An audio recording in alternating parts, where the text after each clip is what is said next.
Thank you, Bob. Actually, you guys, I was going to ask Coach Hollins some questions, but he had a question for Jimmy, one of his former teammates. That's right, Jimmy. I just want to know if you still play, because I can't. I don't even try to anymore.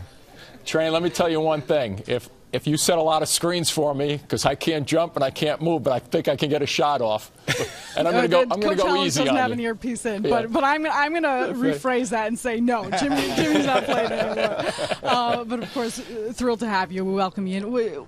As you kind of come through and get yourself settled here in this last week, what excites you most about being here and getting ready for this position? Well, just the opportunity to do great things here. I mean, as I said during the press conference, Mikhail Prokhorov has great resources. He's willing to use those resources. We're in New York City, which is a great city, a great market. We can generate revenue.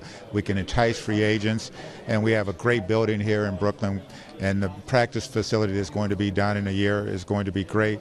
And there's everything that you need resource-wise to be successful is in place, and it's just a matter now going out and laying a foundation and developing a culture that we can be successful and grow and win.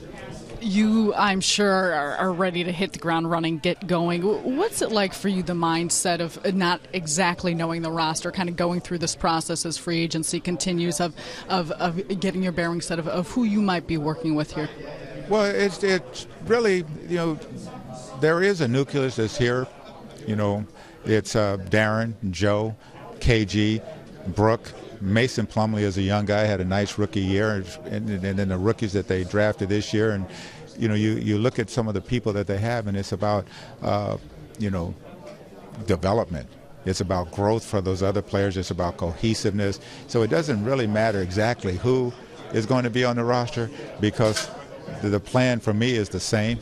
It doesn't change, and whoever's out there, I'm going to coach them up as hard as I can and try to get them to play the way that we need to play to win. Yeah, I mean, you would describe talking during the press conference about such a main component being mental toughness. How do you really instill that in players and make sure you're instilling that into a group? Well, every day that we're doing drills, there's going to be competitiveness. There's going to be adversity put on them at practice that they have to overcome. And players like to whine and cry about they didn't get a call and, that was their ball. But, there's things like that. I always say, in order to be a good team, not shooting 50% and having every call go your way, but shooting 36% and not having things go your way, being in foul trouble, but still being mentally tough enough to hang in there and get a win anyway. That's when you're a good team. And that's where we'll be striving. And it takes practice. It's how we do things in practice.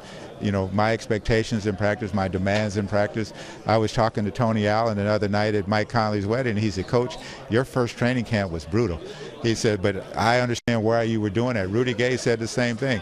He says, "You had to do that to change the culture." And that's what you have to do. You have to turn the screws a little harder, and as they come along, you back off and give them more leeway so that they can go and be who they are. But initially, you have to be really tough on them in order to get them to understand this is what it takes to win. And that was with a young team. I don't know how that compares to being with a little bit more veteran team and guys that have been in the league, but I know that some of it is true, and we'll just go to work and try to get it done.